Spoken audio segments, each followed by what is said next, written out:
Hey guys, Head on a Spike here with another custom minifigure video for you.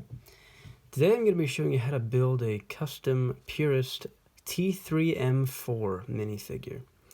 Now this guy is from Knights of the Old Republic. The original game came out in 2004, I believe, and they've had a sequel that came out around 2005. T3-M4 is one of the characters you can play as. He's kind of like the equivalent to the R2-D2 back in the old Jedi days. This is Knights of the Old Republic takes place many, many years before our beloved franchise of Star Wars that we all know and love from when Luke Skywalker enters the story. Knights of the Old Republic takes place thousands and thousands of years before Episode 1 even. So how I built this, I'm actually going to show you how I did it picture by picture, and you can see how I did it. Now, I'm also going to show you some altercations, some other versions that you could do for this figure. What I like about it, it took me a while to figure it out. I took a lot of research on Google Images and Reddit and even other YouTube channels that have attempted to make a T3-M4, but I like my version the best, and I combined other people's ideas to make this one. What I like about my version is that every single part moves, both the legs here in the front, the head moves from side to side, and both the back feet move as well. They all have separate joints and they can all move. There's a lot of different pieces you need for this. They're all pretty common. The trickiest part might be finding the battle droid chest here in the middle, and it's just going to be an IG-88 version. It's going to be dark gray. You can make this in any way you want, any shade you want, but I think I found the most common amount of pieces to be dark gray that I needed. And I was really happy how the shape of the head turned out. And I figured out that you can actually put one of these light gray connecting pieces that I use for Technic most of the time inside. Well, you can clip this on first, the cheese wedge piece on the side, and then using the hole that is created by this piece here, you can actually fit it right in to make a complete circle. Well, almost a complete circle. It's not a complete perfect circle, but I think it gets the job done well enough. I think it gets the shape across that we needed to get for T3-M4 here. And I gave him a little antenna on the back because he does have an antenna on the back of his head in the game.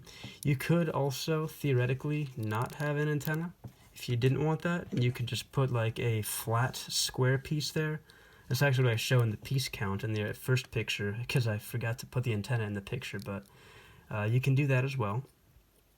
Another option, I gave him the smaller radar dish on top, but if you wanted, you could also give him a bigger medium size, and you just gotta fit any color stud you want in the middle, so then like it can actually attach, and then it kind of looks like that.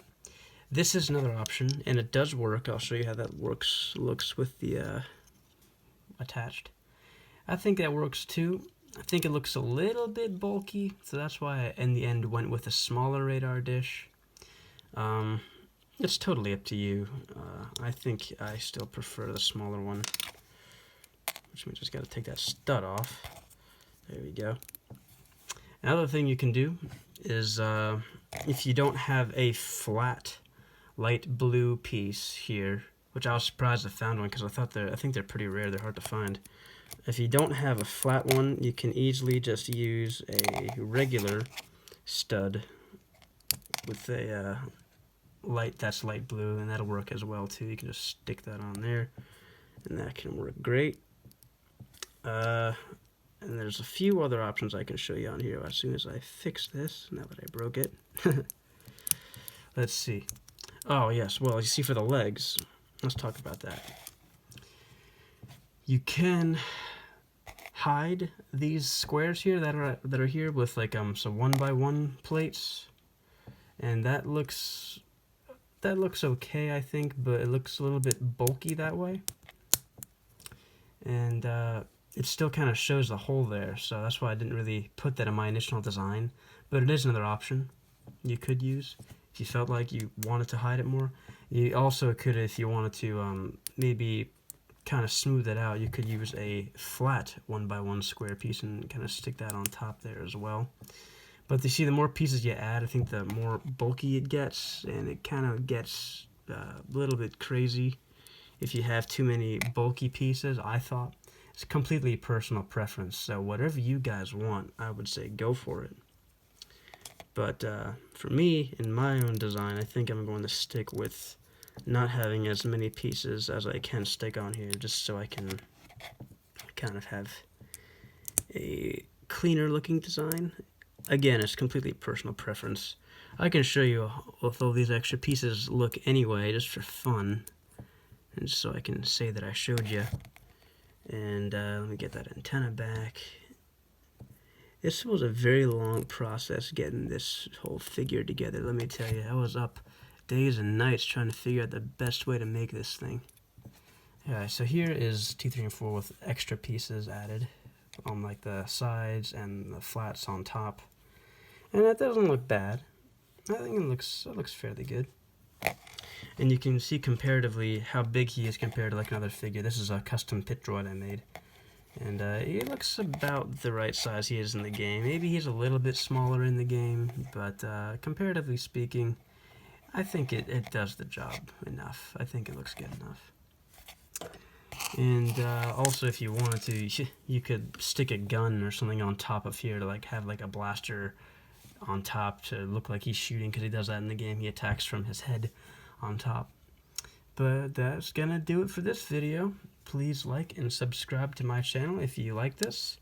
And head on a spike out.